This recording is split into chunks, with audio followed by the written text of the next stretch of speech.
নমস্কার বন্ধুরা, আমি পরিণীতা। ইন্ডিভিজুয়াল কোচিংটা 5.8 মিলিয়ন ভিউজ টুডে এগো চ্যানেলে তোমাদের সবাইকে স্বাগত জানাই। তো বন্ধুরা, ভিডিও টাইটেল থাম্বনেল থেকে বুঝতে পেরেছো আজকে ভিডিওটি কী নিয়ে। তো চলো শুরু করা যায়। প্রথমেই দেখতে পেলে একটি পাত্রে আমি কিছু ময়দা নিয়ে নিয়েছি। তারপরে দুটি গাজর, একটু আদাকে ভালো করে ছাড়িয়ে নেব।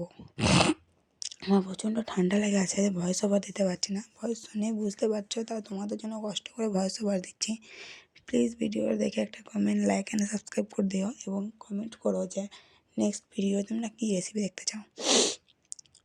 তো তারপরে একটি রাঙা আলু, মানে আমাদের এখানে এগুলো রাঙা আলু বলে, এগুলো তোমাদের ওইসব জায়গায় কী সব বলে দেখো, এগুলো জানিও। তো এগুলো ভালো করে ছাড়িয়ে নেব। তো বন্ধুরা, দেখতে পাচ্ছ আমি কীভাবে আস্তে আস্তে খোসাগুলো ছাড়িয়ে নিচ্ছি সব। এরপর দুইটা মাঝারি সাইজে আলু নেব। আলুগুলো আস্তে আস্তে খোসাগুলো ছাড়িয়ে নেব। আর নেব একটি বড় সাইজের পেঁয়াজ, আর একটি বড় সাইজের পেঁয়াজের অর্ধেকটা নেব। তো পেঁয়াজগুলো আমি আগে থেকে খোসা ছাড়িয়ে ধুয়ে রেখেছিলাম। এবার এগুলো খুব পাতলা পাতলা করে সরু সরু করে পিস করে নেব। দেখতে পাচ্ছ কি সুন্দর তো পিস করে নিচ্ছি আমি। এরপর নেক্সট কিছু ধনেপাতা নিয়ে সেগুলিকে ধুয়ে ভিজিয়ে রেখে দেব। দেখতে পাচ্ছ ধোয়া হয়ে গেছে, ধনেপাতাগুলো আবার কুচি কুচি করছি। কুচি কুচি করার পরও আমরা ধুয়ে নেব। বেশি কুচি করার দরকার নেই, মিডিয়াম সাইজ করলেই হবে আমার মতন। তো ধনেপাতাগুলি আমার কুচি কুচি করা হয়ে গেছে। এবার যেমন রান্না করবো, যে জায়গাটা সবজি কেটেছি সেই জায়গাটা পরিষ্কার করা খুব দরকারি, তাই সবজি খোসাগুলো একটি প্লাস্টিকের মধ্যে ভরে দিচ্ছি। আমি যখনই কোনো কিছু রান্না বান্না করি, হয় প্লাস্টিকের মধ্যেই ভরি, তা নাহলে মেঝেতে যেগুলো পড়ে থাকে সেগুলো সঙ্গে সঙ্গে একটি প্লাস্টিকের মধ্যে ভরে দিয়ে দিই এবং সেই জায়গাটা মুছে দিই। তো চলো বেশি কথা না বলে ওইগুলো ধুয়ে আনি সবজিগুলো। তো বন্ধুরা, দেখতে সবজিগুলো ধুয়ে এনেছি। এবার এগুলো আর একবার হাতে করে কষলে নিয়ে প্রেসার কুকারে ভরে একটি সিটি দিয়ে দেবো। একে একে সব ভরে নেব। আদাটা ভরবো না, আদাটা আমরা নিজেরা গ্রেট করে নেব। তো এরপর পরিমাণ মতো একটু জল দিয়ে দেব। জল দেওয়া হয়ে গেলে এটিকে প্রেসার কুকারের ঢাকনা দিয়ে ঢেকে নেব। আর ঢাকার আগে মনে করে একটু হলুদও নিয়ে নেব রঙের জন্য, কারণ এর আগে যে বাসন্তী পোলাও রেসিপিটা শেয়ার করেছিলাম দেখেছিলাম আমি ফুড কালার ইউজ করি না, আমি হলুদ দিয়েই সবসময় রান্না করি। তো এবার প্রেসার কুকার ঢাকনাটা ঢেকে দেবো। এবার এটিকে গ্যাসে দিয়ে দেবো একটি সিটি পড়ার জন্য। দেখতে পাচ্ছ গ্যাসে বসিয়ে দিয়েছি। তো বন্ধুরা, গ্যাসের সিটি পড়তে পড়তে চলো অন্যদিকে প্রসেসগুলো চালু করি। এখানে একটু রোল ময়দা নিয়েছি, তার উপরে ফরচুনের নর্মাল কিছুটা আটা নিয়ে সেটাকে একটু চেলে নেবো। আমি একবারে বেশি ময়দা চালতে পারি না, তো অল্প অল্প করে চেলে নেবো। তোমরা যদি কেউ একবারে চালতে পারো তো চেলে নেও, এখানে খুব একটা ম্যাটার করবে না। তো দেখতে পাচ্ছ এটা একবার চালা হয়ে গেছে। আমি আর একবার অল্প একটু ময়দা নিয়ে সেটিকেও ভালো করে চেলে নেব।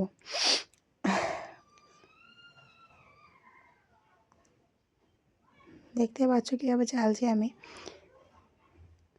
তো এই যে চালনের উপর যে চোকলাটা আছে ময়দা, সেটা আর নেবো না, সেটা ফেলে দেবো। তার ময়দাটা এবার ভালো করে ম্যারিনেট করতে হবে। ময়দাতে প্রথমেই আমরা দিয়ে দেবো সাদা লবণ। তোমরা তোমাদের স্বাদ অনুযায়ী সাদা লবণটা দিতে পারো। কেউ যদি মনে করো টেস্টটা একটু অন্যরকম করবে, সাদা লবণ একটু বিট লবণ দিতে পারো। তো এখানে অল্প এক চামচের মধ্যে একটু চিনি দিয়েছি। আবার পরে আমি আবার মনে করলাম যে না, একটু মিষ্টি মিষ্টি করা যাক, তো একটু বেশি করে চিনি দিয়েছি। তোমরা তোমাদের টেস্ট অনুযায়ী চিনিটা দেবে।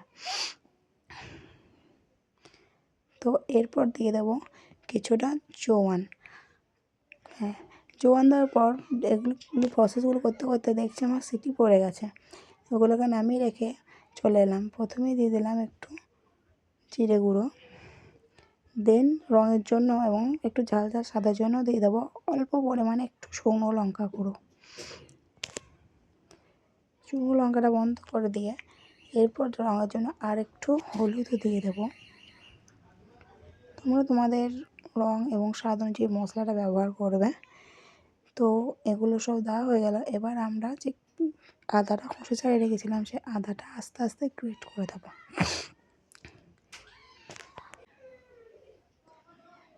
গ্রেট করতে করতে দেখছি যে আমার যে আদাটা খুলে গেছিলাম, তো সেখানে একটু চুল পড়ে গেছে, তাই সেটাকেও আমি সরিয়ে দিলাম। তোমরা যখন কোনো জিনিস রাখবে না, পারলে একটু ঢেকে রাখবে। আমিও ঢেকে রেখেছিলাম, কিন্তু জানি না কীভাবে যে একটু চুল এসে পড়ে গেল। তো আস্তে আস্তে আলাদা গ্রেট করে নিলাম। এই আদা গ্রেট করার পর আমরা যে কুকারে সবজিগুলি সেদ্ধ করতে দিয়েছিলাম সেগুলো বের করে নেবো এরপর। তো দেখতেই পাচ্ছ আমার আদাটা গ্রেট করা হয়ে গেছে। এরপর যে আদার ওপরে মানে কুড়ুনি ওপরে নিচে যে আদাটা থাকবে সেটাকেও ছাড়িয়ে নেব। তোমরা এভাবে বানিয়ে খাবে, আশা করি খুব ভালো লাগবে তোমাদের। তো যে পেঁয়াজটা কুচি কুচি করে রেখেছিলাম সেই পেঁয়াজটাও দিয়ে দেবো। পেঁয়াজটা দেওয়া হয়ে গেলে আমরা কুকার থেকে যে সবজিগুলো বের করে নেব এবং দেখতে পাচ্ছি আলুটা কি সুন্দর সেদ্ধ হয়ে গেছে। প্রচণ্ড গরম ছিল যখন আমি মানে গ্রেট করি, আমার হাতে খুবই গরম লাগছে, বারবার ছেড়ে দিচ্ছিলাম। আলুটা গ্রেট করে নেবো। অনেকে বলে গ্রেট করার কি দরকার, সেরে নিতে পারো। তো তাদের জন্য বলি আমার গ্রেট করে করতে বেশি সুবিধা হতে আমি গ্রেট করে নিচ্ছি। তোমাদের যদি মনে হয় ম্যাশ করে করতে সুবিধা হবে তোমরা ম্যাশ করে নিতে পারো। এবার গ্রেট করলে কি হয় কিছুটা দানা দানা হয়ে থাকে, মুখে বললে বেশ টেস্টটা ভালো লাগে। হ্যাঁ, আলুটা হয়তো গলে যায় কিন্তু যে গাজর এগুলো মুখে বললে না খাওয়ার সময় খুব ভালো লাগে। তো আলুটা গ্রেট করা হয়ে গেছে আর যে সবজিগুলো আছে আমি আস্তে আস্তে বের করে নিচ্ছি সেখান থেকে।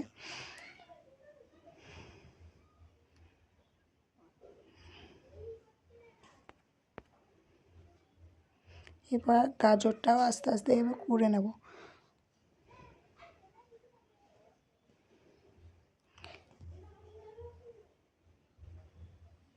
গাজরটা করা হয়ে গেলে টমেটো দিয়েছিলাম একটা সেদ্ধ করতে, সেদ্ধ টমেটোটা একটু গ্রেট করে নেব। দেন এখানে ধনে পাতা দিয়ে দেবো আর কিছু মুড়ি বেটেছিলাম, বাটা মুড়ি দিয়ে এটাকে ভালো করে আমরা ম্যাশ করে নেবো, আধা করে মাছ সব কিছু মিশিয়ে নেব। পরিমাণ মতো আস্তে আস্তে জল দিয়ে দেবো।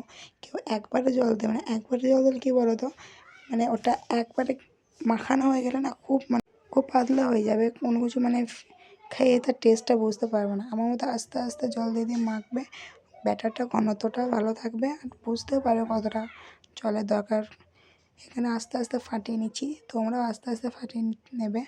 যত ফাটাবে জিনিসটা ততটাই খেতে সফট হবে এবং ভেতরে ক্রিস্পি হবে।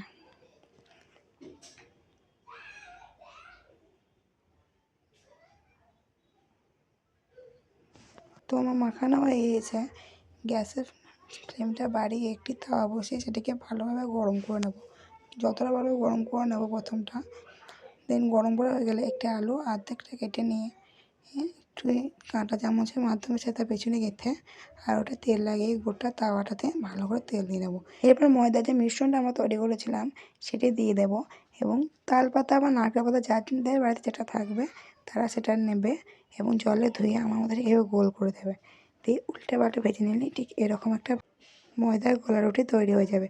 তো ভিডিওটা কেমন লাগলো অবশ্যই জানিও। নেক্সট কী ভিডিও দেখতে চাও সেটাও জানিও। টাটা।